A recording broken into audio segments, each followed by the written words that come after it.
first thing I wanted to ask you about was the support and the crowd you've been having over the last few games, particularly I thought the away trips at Cambridge and at Derby and the home games as well.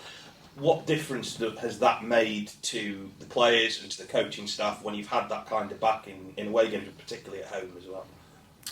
It obviously makes a big difference. I think the fans are now coming to the ground expecting entertainment, expecting big away followings, expecting a group of players who give everything every single week. And I think if you come to the ground as a supporter with those guarantees that your team, the players who are representing your club, because ultimately it's their club, are giving everything, that's all you can ask for as a supporter. And whoever takes the pitch for us gives everything every single week. So the support of the fans is great.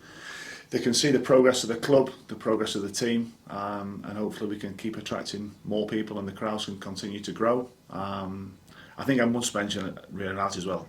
1,500 Ipswich fans coming here on a Tuesday night is incredible backing for them, so credit to those guys as well.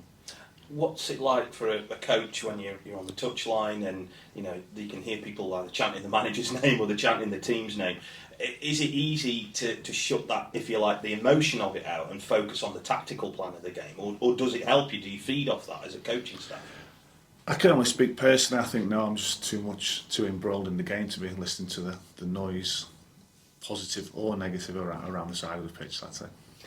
When you've gone on away trips though as well, like you said, you just talked about the Ipswich following, but the away trips following that you've had as well, that really does help, doesn't it? Because it's kind of that siege mentality, and you've got, if you like, a little army of your own at one corner. Yeah. How much does that help, particularly when you're away from home and you've got to try and be disciplined as well, but you've got a lot of support? Yeah, I think massive credit to anyone of any team who travels over distance to go and support the team. We're living in tough times financially now as a nation, so massive credit to our supporters who travel in numbers away from home and vocally get right behind the team. But I come back to that they know that our players are giving everything for them and representing them really well.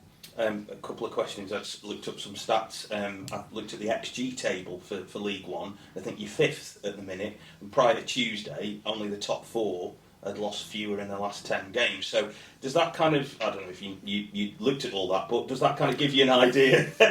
Does it kind of give you an idea that you're going in the right direction as you grow into this division? Yeah, we are really aware of those stats and that data. I think it's really important. I think when you're on maybe a results-based business, that sometimes you have to look at the process, and you can't always win. Sometimes things come out of your control, how you win or lose a game of football. So we're more than aware of the data. We are constantly reviewing our own performance and feeding back to the players and trying to keep them and those guys in that real positive mindset that we're doing a hell of a lot of things really, really well, and the data reflects that. And when it comes to the expected goals stuff, I mean, a lot of people say, well, it's not the reality of where you are in the league, but at the same time, do you kind of look at that and think, maybe we need to be more ruthless, maybe we need to change the way we play or something like that? How does that inform the way that you prepare the team?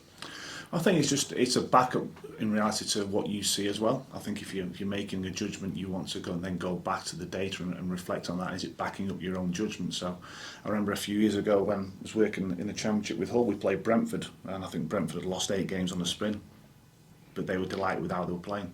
It just wasn't happening for them at that moment in time. They were creating chances, etc. They just weren't taking the chances, and now look where they are. So they're a very data-driven football club. So they are important. I say it's a good course. It's a good way for us to look at the process of how we're trying to win games, how we're trying to get from one end of the pitch to the end of the pitch, and the things we're trying to work on are they being reflected in the numbers. So it's constant use. It's constantly evolving our team and our players. Football changed a lot from the old days when it was all on a blackboard or whatever, and now it's laptops and it's presentations and all that. What's that like? 100%. Yeah, it's something now I love doing. Tuesday was a long day for the game plan for Ipswich and delivering to the players, because we couldn't do much on the Monday. We had a few doubts. So you have to find different ways of delivering. We're working with a younger generation who learn predominantly through a screen. They used to look at the phone, and they're more visual learners. So sometimes when you open up a to a group of maybe 20 odd people and you're the one communicating, I can guarantee that not all those 20 odd people are going to get your message. So it's trying to find ways in which they all learn, and that's one way certainly where the younger guys are learning. So we have to keep providing variety, so that they're constantly engaged as well, because over 46 league game, and then when you're playing 3 games a week, you are up for games, but it's that mental fatigue as well, so you have to find different ways of delivering the same message. We've just talked to Ben Garrett, who's talked a lot about how his role has changed this year and what he's learning as a footballer. From the management team's point of view, Yeah. what have you made of him this year, and how he's taken to League One, and maybe had to change and improve the way he played last year? Yeah, I think his role has changed slightly from last season. Obviously, he was playing higher up last year, but we need to think maybe of Ben's journey he's been on and where he was and what he's done since he's been at this club. The one thing you can guarantee from Ben is that he's really honest with himself. He's really focused on his preparation for games, his performance and how he recovers. He's an incredible professional. He takes on information really well, and wants to improve. So when you've got those mentalities, that there's no ceiling to your performance. And lastly, just a couple of games coming up that I know they're going to be tough, but again, they're kind of symptomatic of this league, aren't they? A Lincoln team promoted a couple of years ago, and a Wickham team that was in the Championship not so long ago. So you, once more, you're getting kind of both ends of the spectrum within the case of a few days, which is is kind of what this league's all about, really.